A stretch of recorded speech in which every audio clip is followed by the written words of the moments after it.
माताजी श्रीमती सोनिया गांधी जी,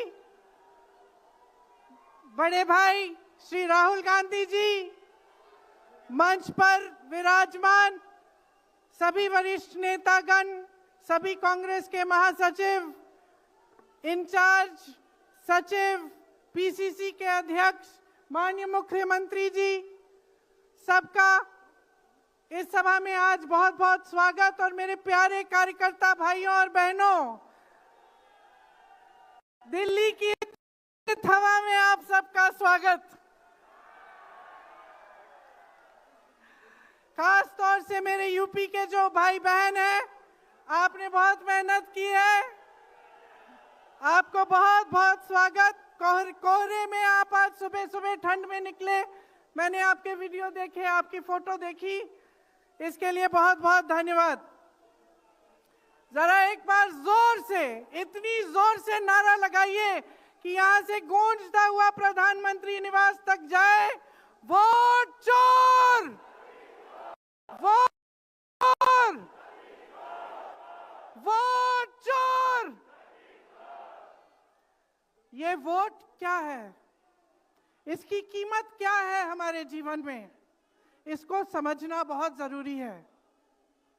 बहुत समय पहले जब आजादी की लड़ाई शुरू हो रही थी और नेहरू जी जगह जगह जाते थे लोगों से मिलने के लिए, तो एक नारा गूंजता था। जब वो पहुंचते थे तो देश की जनता भारत माता की जय जयकार करती थी। उस समय नेहरू जी ने इस बात का उल्लेख किया कि भारत माता क्या है। उन्होंने कहा कि भारत की प्राकृतिक संपत्ति, भारत की नदियां, भारत के पहाड़, भारत के खेत तो भारत माता है ही, लेकिन भारत की जनता, भारत का एक एक बेटा, एक एक बेटी, जो इस धरती का पुत्र है, जो इस धरती की पुत्री है, वे सब भारत माता के अंश हैं। वे सब एक तरह से भारत माता ही हैं। और इसी सोच, इसी भावना ने हमारे संविधान को बनाया। इसी भावना ने आप सबको एक एक वोट दिया, जिससे आपका सबसे बड़ा अधिकार सरकार को चुनने का, सरकार को गिराने का आपको मिले। इसी सोच ने, इसी भावना ने इस तरह की संस्थाएं बनाई कि लोकतंत्र को मजबूत रखें। कैसी संस्थाएं थी ये? न्यायपालिका, मीडिया, संसद, ये राजनीतिक दल जिसका हम भाग हैं, विपक्षी दल, सत्ता पक्ष के जो नेता हैं वो, चुनाव आयोग, ये सब जनता के हित की रक्षा के लिए बनाए गए। इसीलिए जब आज हम देखते हैं कि इन सब संस्थाओं को कुचला जा रहा है, तो एक एक भारतवासी को उठना चाहिए, जागना चाहिए और ये समझना चाहिए कि जो वार हो रहा है वो सिर्फ इन संस्थाओं पर नहीं, लेकिन हम सब पर, आप सब पर, एक एक देश के पुत्र पर, एक एक देश की पुत्री पर वार हो रहा है। और इसे समझना बहुत ज्यादा जरूरी है। आज न्यायपालिका दबाव में है। सारी मीडिया, मेरे भाई बहन मीडिया के जो यहां खड़े हैं, बेचारे मजबूर हैं। सारी मीडिया या अडानी जी की है या अंबानी जी की है। आज परिस्थितियां ये है कि पिछले आम चुनाव में मुख्यमंत्रियों को जेल में डाला गया, कांग्रेस पार्टी का बैंक अकाउंट बंद कर दिया गया, भ्रष्टाचार के नाम पे तरह तरह के इल्जाम लगाए गए जिसका कोई प्रमाण नहीं है। ईडी भेजी, इनकम टैक्स भेजा, सीबीआई भेजी, और जैसे जैसे जिनका दिल कमजोर था, जो सह नहीं पाए, वो इसकी उनकी पार्टी में शामिल हो गए, वैसे वैसे इनकी वॉशिंग मशीन उनको धोकर उनको पाक बनाती रही। आज संसद को देखिए, मुश्किल से एक सत्र में एक दो बहस होती है।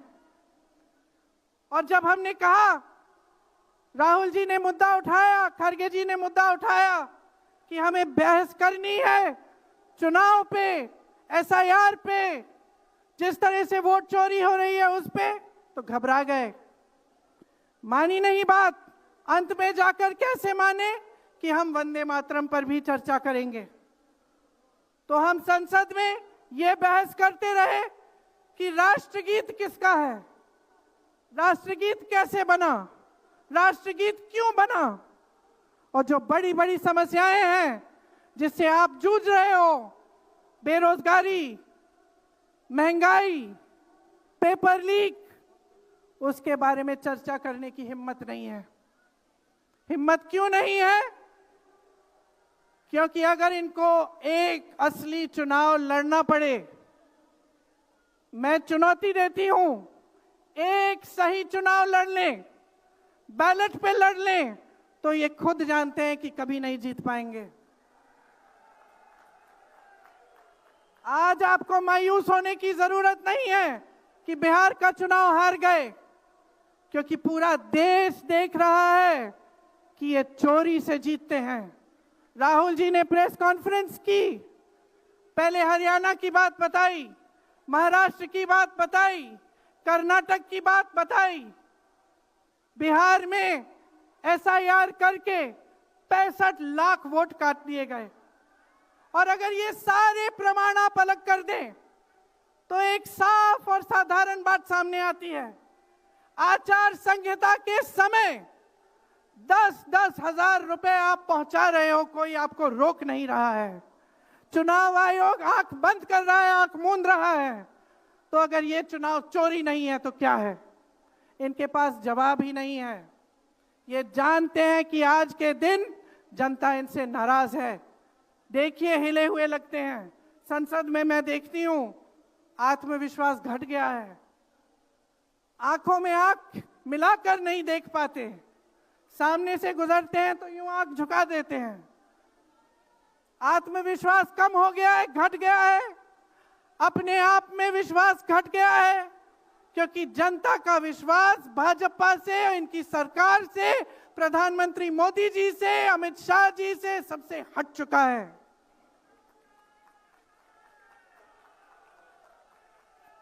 आज इनको चुनाव आयोग की जरूरत है। चुनाव आयोग के बिना ये चुनाव नहीं जीत सकते। और याद रखिए, चुनाव आयोग के जो मुख्य 3 अधिकारी हैं, उनके नाम आप याद रखिए, कभी मत भूलिए इनके नाम, क्योंकि ये आज हमारे लोकतंत्र पर वार कर रहे हैं। इतिहास में कभी ऐसा नहीं हुआ कि पूरा विपक्ष कह रहा है कि हमें विश्वास नहीं है चुनाव आयोग में, इन चुनाव में हमारा विश्वास नहीं है, ये चुनाव ठीक ढंग से नहीं किए जा रहे हैं। चुनाव की घोषणा से लेकर वोटर लिस्ट, आचार संहिता, प्रचार, मतदान, मतगणना, ईवीएम और नतीजे से तक हर कदम को, हर चीज को संदिग्ध बना दिया है इन्होंने।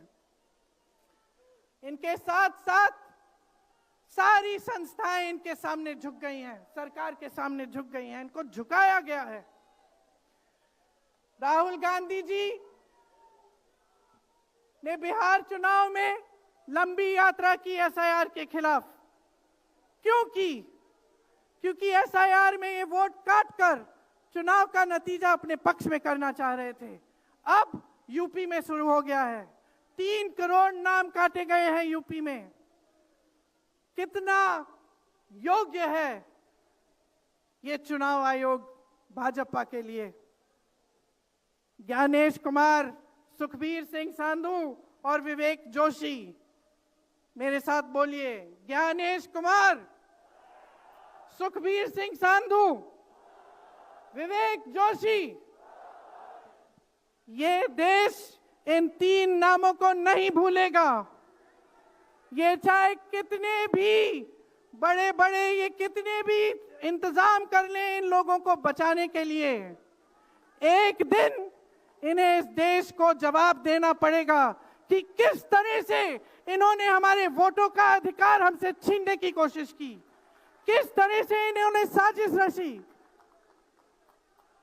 हर मोर्चे पर यह सरकार विफल है, हर मोर्चे पर। आज डॉलर 90 रुपए का हो गया है। जब 60 रुपए का हुआ था तो कौन रो रहा था सड़कों पे? कौन रो रहा था सड़कों पे? नरेंद्र मोदी जी बार बार कहे जा रहे थे। आज क्यों नहीं बोल रहे हैं डॉलर पे? निर्यात लगातार घट रहा है, आयात महंगा हो रहा है, विदेश नीति फेल हो गई है इनकी। हाथ पकड़ के चलते हैं ट्रंप जी के साथ, बड़े बड़े राष्ट्रपतियों के साथ, लेकिन जब समय आता है तो देश के साथ कोई खड़ा नहीं होता। ये है इनकी विदेश नीति। और इनकी नीति कि देश की सारी संपत्ति अपने दो चेलों को, अडानी जी और अंबानी जी को पकड़ा देते हैं। यहां देश का नौजवान महंगाई से जूझ रहा है, बेरोजगारी से जूझ रहा है, पेपर देता है, लीक हो जाता है, कोई उसकी सहायता नहीं है, नशे की तरफ जा रहा है, बेटिंग ऐप में पूरे दिन बिताता है। और बेटिंग ऐप चलाया कहां से जा रहा है? कहां से चलाया जा रहा है?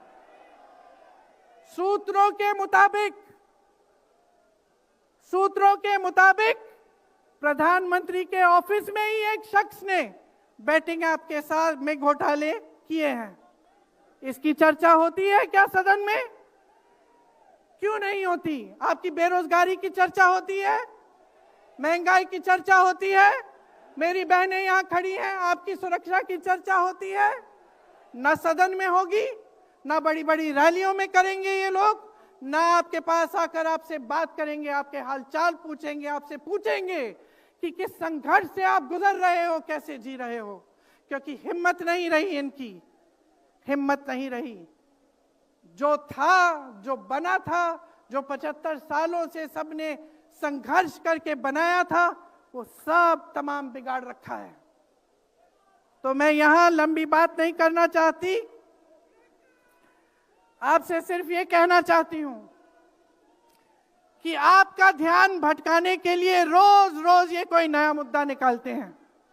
आप खुद देख रहे हैं, आप अपना ध्यान केंद्रित करिए। ये वोट का अधिकार आपका सबसे बड़ा अधिकार है। इन्होंने सब कुछ खत्म कर दिया है, लेकिन सच्चाई आप देख रहे हैं, सच्चाई आप आज समझने लगे हैं। और वो सच्चाई आपकी सच्चाई है, आप जीते हैं उसे। ये आपका अधिकार है जो आस्ते आस्ते आपसे लिया जा रहा है। हमारी एक लंबी लड़ाई है, भारत माता की आत्मा की रक्षा की लड़ाई है। राहुल जी 8000 किलोमीटर की यात्रा करके आए हैं, देश भर में पहले पैदल चले, फिर यात्रा की इन्होंने किस लिए? न्याय के लिए, देश की एकता के लिए। हमारे अध्यक्ष जी खड़गे जी, इस उम्र में मैंने देखा है 47 डिग्री की गर्मी में हेलीकॉप्टर से उतरते हुए ऐसे बड़े बड़े मंचों में पसीने से लथपथ, लेकिन झुकते नहीं हैं, हटते नहीं हैं, चलते रहते हैं। ये है हमारी कांग्रेस की शक्ति। ये वही शक्ति है जिसने स्वतंत्रता संग्राम में हमें आजादी दिलाई। ये वही शक्ति है जो सच्चाई से पीछे कभी नहीं हटेगी। ये वही शक्ति है जो आप सबको यहां लाई है, आज आपको ये संघर्ष की शक्ति दी है कि इस माहौल में इस समय आप खड़े रहे अपनी पार्टी के साथ। ये देश की महान जनता है और हम अपना दायित्व समझते हैं, अपना धर्म समझते हैं कि हम आपके वोट की रक्षा करें, संविधान की रक्षा करें और आपके अधिकारों को मजबूत करें। इसलिए आज हम यहाँ आपके सामने आए हैं ये कहने के लिए कि हम लड़ते रहेंगे, हम कभी नहीं झुकेंगे, हम कभी नहीं रुकेंगे। धन्यवाद, जय हिंद। बहुत बहुत शुक्रिया प्रियंका जी। और अब मैं आमंत्रित करूंगा एक ऐसी शख्सियत को, वो जो कभी थकते नहीं, जैसा प्रियंका जी ने कहा, वो जो कभी रुकते नहीं, जिनकी कथनी और करनी में अंतर नहीं,